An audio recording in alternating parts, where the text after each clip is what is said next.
नमस्कार, वंदे मातरम। दोस्तों, स्वागत है आप सबका सैनिक पाठशाला में। आज के वीडियो के 3 महत्वपूर्ण जानकारियों को लेकर आया हूं, जैसे आप बोर्ड पर देख पा रहे हैं। दोस्तों, पेंशन मंत्रालय ने आखिरकार 3% डीआर बढ़ोतरी का फाइनल आदेश जारी कर दिया है। जी हां, अब 3 महीने का एरियर मिलना भी हो गया है साहब। कब मिलेगा एरियर, आगे लेटर दिखा के समझाऊंगा। कितना मिलेगा एरियर, ये भी आगे आपको बताऊंगा दोस्तों। इसके साथ ही साथ क्या टोल टैक्स माफी को लेकर नए नियम लागू हो गए हैं, इसको लेकर के एक जानकारी सामने आई है। क्या अब एक सैनिक चाहे ड्यूटी में हो, चाहे ड्यूटी में ना हो, चाहे किसी भी गाड़ी में बैठा हो, क्या अब उसके लिए टोल टैक्स माफ हो गया है?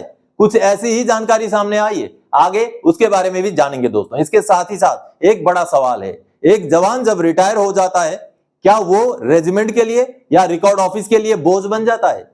क्या उसका काम करना रेजिमेंट को या रिकॉर्ड ऑफिस को बहुत दिक्कत होता है?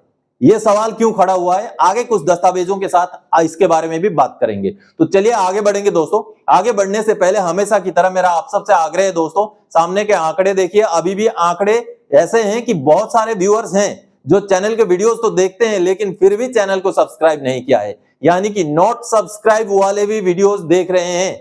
इसीलिए अगर आप भी ऐसे कैटेगरी के हैं, आप वीडियोस तो देखते हैं लेकिन चैनल को सब्सक्राइब नहीं किया है, तो फटाफट से पहले चैनल को सब्सक्राइब कर लें। चैनल सब्सक्राइब करना फ्री ऑफ कॉस्ट है, वीडियोस देखना भी फ्री ऑफ कॉस्ट है। इसलिए आप पहले चैनल को सब्सक्राइब कर लीजिए ताकि आने वाली हर एक जानकारी का नोटिफिकेशन आप तक पहुंच सके। चलिए सब्सक्राइब कीजिएगा, उसके आगे फिर वीडियोस कंटिन्यूअसली देखिएगा। चलिए अब आगे बढ़ते हैं। जो जानकारी है, सबसे पहले दोस्तों, जब कोई जवान रिटायर हो जाता है तो क्या वो रेजिमेंट या रिकॉर्ड ऑफिस पर बोझ बन जाता है? जी हां दोस्तों, हमने कई बार ऐसा देखा है। जब भी जवान का कोई काम होता है, रिकॉर्ड ऑफिस कहता है यूनिट को कि आप कीजिए, यूनिट कहता है रिकॉर्ड ऑफिस को आप कीजिए। क्या जवान रिटायर हो जाने के बाद क्या इतना बड़ा बोझ बन जाता है, यूनिट के लिए हो या रिकॉर्ड ऑफिस के लिए हो? हालांकि अमूमन ज्यादातर केसों में ऐसा नहीं देखा जाता, लेकिन फिर भी कुछ कुछ ऐसे मामले सामने आते हैं कि रिकॉर्ड ऑफिस यूनिट के ऊपर डालता है, यूनिट फिर रिकॉर्ड ऑफिस के ऊपर डाल देता है। चलिए कुछ डॉक्यूमेंट्स दिखाता हूं, कॉरेस्पॉन्डेंस दिखाता हूं, उसको देख के समझते हैं। ये देखिए, ये लेटर रिकॉर्ड ऑफिस ने यूनिट को लिखा है, यानी कि रेजिमेंट को लिखा है। और रिकॉर्ड ऑफिस ने क्या लिखा है, ये एमएससीपी से जुड़ा हुआ मुद्दा है। रिकॉर्ड ऑफिस लिखता है, it is intimated that number so and so Nayak Jagdish Singh has approached this office wide application under reference regarding non receipt of the benefits of MSCP havildar in pension।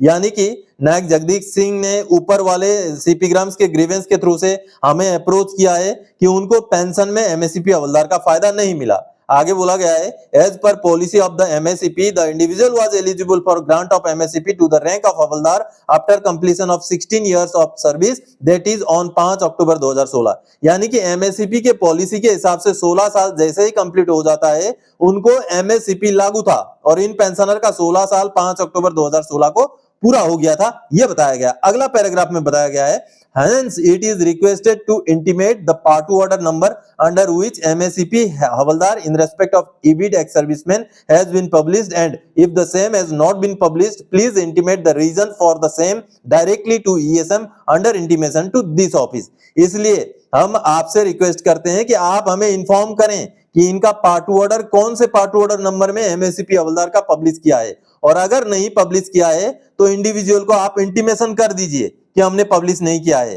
हमें भी information देते हुए। यह record office का कहना है। अब देखिए इस रिकॉर्ड ऑफिस के लेटर के जवाब में यूनिट क्या बोलता है। यूनिट ने क्या कहा है, देखिए यूनिट ने रिकॉर्ड ऑफिस को अब दोबारा ये लेटर दिया है, ठीक 1 महीने के बाद। अब इस लेटर में यूनिट का कहना है, it is intimated that on scrutiny of service details in respect of फलाना फलाना Naik Jagdish Singh of the unit, it was found that the individual was eligible for second financial upgradation, that is MSCP Havaldar, with effect from 5 October 2016। However, the same was not found published in company records। यानी कि unit का कहना है कि individual हवलदार का MSCP के लिए eligible थे 5 अक्टूबर 2016 को उनको एमएससीपी हवलदार मिलना था, लेकिन उनका एमएससीपी हवलदार उनका कंपनी रिकॉर्ड में पब्लिश किया गया नहीं पाया गया। आगे कहा गया है, the issue was also not highlighted by the individual while proceeding on pension establishment.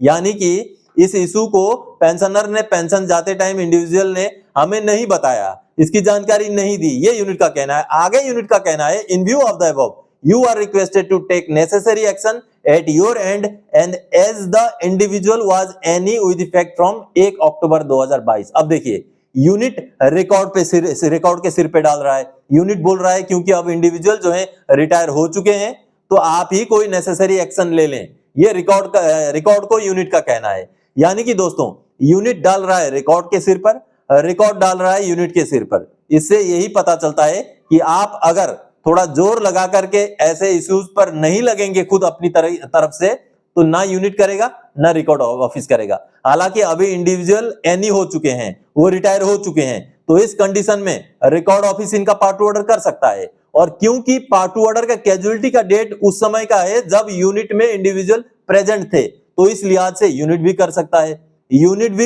है, रिकॉर्ड ऑफिस भी कर सकता है इन पेंशनर का पार्ट टू ऑर्डर, लेकिन एक दूसरे के ऊपर डाले जा रहे हैं। चलिए ऐसे पेंशनर जो जागरूक हैं, जो सैनिक पाठशाला से जुड़े हुए हैं, उनका तो काम हो जाएगा, चाहे रिकॉर्ड ऑफिस करे चाहे यूनिट पार्ट टू ऑर्डर करे। पार्ट टू ऑर्डर तो करना पड़ेगा, उनको एमएससीपी हवलदार देना पड़ेगा, लेकिन कहीं ना कहीं ये रवैया इसी सवाल को खड़ा करता है कि क्या रिटायरमेंट के बाद एक जवान यूनिट हो या रिकॉर्ड ऑफिस हो, दोनों के ऊपर बोझ बन जाता है। यही वो जवान है जिसने अपना जो खून पसीना एक करके सर्विस के दौरान रेजिमेंट के लिए काम किया, रिकॉर्ड ऑफिस के लिए काम किया। तो इसलिए जवानों का काम रिकॉर्ड ऑफिस हो, यूनिट हो, रिटायरमेंट के बाद खुशी खुशी उनका काम किया जाना चाहिए। दोस्तों आप क्या मानते हैं, कमेंट करके जरूर बताइएगा। चलिए अब आगे बढ़ते हैं, अगली जानकारी दोस्तों खुशखबरी आ गया डीआर बढ़ोतरी का 58% का पेंशन मंत्रालय का आदेश। अब दीपावली से पहले डीआर का एरियर हो गया है कंफर्म। जी हां दोस्तों, अब पेंशन मंत्रालय ने फाइनल आदेश जारी कर दिया है 58% डीआर बढ़ोतरी का। चलिए पहले आदेश का कॉपी देखते हैं। दोस्तों आखिरकार पेंशन मंत्रालय ने 3% डीआर बढ़ोतरी के साथ यह आदेश जारी कर दिया है। अब यह कंफर्म हो चुका है दोस्तों कि दीपावली से पहले हमें 3 महीने का डीआर का एरियर मिल जाएगा। जी हां दोस्तों, 8 अक्टूबर 2025 को ही पेंशन मंत्रालय द्वारा, ये देखिए पेंशन मंत्रालय द्वारा यह आदेश जारी कर दिया गया है और आदेश है 58% डीएडीआर की बढ़ोतरी का। Release of an additional installment of dearness relief DR to central government pensioners oblique family pensioners revise rate with effect from 1 July 2025। और आप देखिए अब इस आदेश के तहत 55% से डीआर बढ़ के 58% हो गया है, जो 1 जुलाई 2025 से लागू होगा। और जुलाई अगस्त सितंबर का जो 3 महीने का हमें एरियर मिलेगा दोस्तों, और वो भी दीपावली से पहले मिल जाएगा क्योंकि ये आदेश समय से जारी हो चुका है। अब देखिए दोस्तों, डीए के लिए ऑलरेडी आदेश वित्त मंत्रालय ने जारी कर दिया था। डीआर के लिए यानी कि पेंशनर के लिए जो डियरनेस रिलीफ होता है उसका आदेश पेंशन मंत्रालय ने अब जारी कर दिया है। यह आप यहां पर देख पा रहे हैं, सभी पेंशनर को लागू है। Indian service pensioner, family pensioner, railway pensioner, family pensioner, pensioners who are in receipt of provisional pension, सभी के लिए। कहने का मतलब है जितने भी पेंशनर हैं वो सारे पेंशनर इसी आदेश के अधीन आएंगे और अक्टूबर महीने से अब 58% के हिसाब से डीआर के साथ पेंशन मिलना तय हो गया है। और दोस्तों 3 महीने का जो डीआर का एरियर है वो अमूमन हमेशा हमारा दीपावली से पहले आता है, और ये आदेश जारी होने के बाद अब कंफर्म हो गया है कि 3 महीने का डीआर का एरियर भी बहुत जल्द हमें मिल जाएगा दोस्तों। अब 13 अक्टूबर से 17 अक्टूबर के बीच में 3 महीने का डीआर का एरियर मिलना लगभग तय है। और दोस्तों डीआर का एरियर कितना मिलेगा आपको, अपना अगर बेसिक पेंशन याद है तो उस बेसिक पेंशन के साथ 0.09 को गुणा कर दीजिए, मल्टीप्लाई कर दीजिए, जो भी रिजल्ट आएगा वो होगा आपका 3 महीने का जुलाई अगस्त सितंबर 2025 का डीआर का एरियर। कितना करना है मल्टीप्लाई, आपका बेसिक पेंशन के साथ 0.09 नहीं 0.09 गुणा कर दीजिएगा, मल्टीप्लाई कर दीजिएगा, रिजल्ट आ जाएगा कि आपको पैसे कितने मिलने हैं 3 महीने के एरियर के रूप में। चलिए अब आगे बढ़ते हैं अगली जानकारी की ओर। क्या टोल टैक्स माफी पर बड़ा बदलाव हो गया है? क्या अब नहीं लगेगा फौजी पर टोल टैक्स? जी हां दोस्तों, आए दिन टोल टैक्स को लेकर के बवाल होता रहता है, विसंगतियां सामने आती रहती हैं। अब तक का जो रूल है, अभी जो एग्जिस्टिंग रूल है, उस रूल के हिसाब से टोल टैक्स कैसे कंडीशन में माफ है। चलिए पहले एक नेशनल हाईवे अथॉरिटी का लेटर देख के समझते हैं कि एज ऑफ नाउ किस तरीके का रूल है टोल टैक्स को लेकर के। दोस्तों ये जो लेटर आप देख पा रहे हैं, भारतीय राष्ट्रीय राजमार्ग प्राधिकरण यानी कि national highway authority of India, जो कि ministry of road transport and highways का एक हिस्सा है। अब इस लेटर के जरिए, इस पॉलिसी के जरिए जो टोल टैक्स में माफी है उसके बारे में जानकारी दी गई है। और इसके बाद अब क्या बदलाव हुआ है वो भी आगे बताऊंगा। लेकिन अभी तक जो रूल था वो ये था, 2 नंबर पैराग्राफ में लिखा हुआ है, a lot of complaints are received from armed forces personnel that toll plaza agencies are not honoring the more directions referred above is true letter and spirit in allowing exemption from toll fee, यानी कि while discharging their official duty। ये देखिए, पहले ये clear था कि जो toll tax माफ रहेगा वो माफ रहेगा अगर कोई ऑफिशियल ड्यूटी में है तब माफ रहेगा।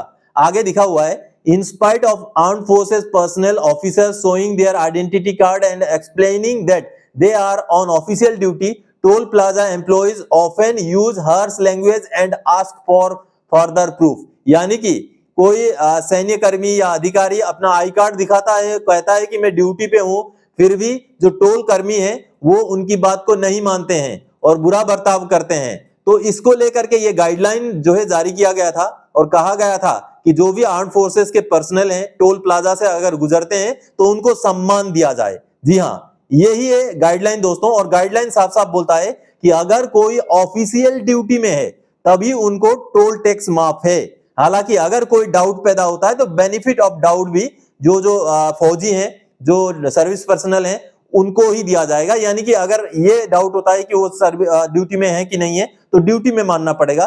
टोल टैक्स तभी माफ है जब एक सर्विस वाला, यानी कि पूर्व सैनिकों के लिए तो कहीं जिक्र नहीं है, जब एक सर्विस वाला फौजी अगर टोल गेट को क्रॉस कर रहा है और अगर वो ड्यूटी में है, अगर ऑफिशियल ड्यूटी डिस्चार्ज कर रहा है तभी उसको टोल टैक्स माफ है। अभी तक का रूल ये है। लेकिन कर्नल मुकुल साहब ने एक ट्वीट किया है, ये ट्वीट देखिए।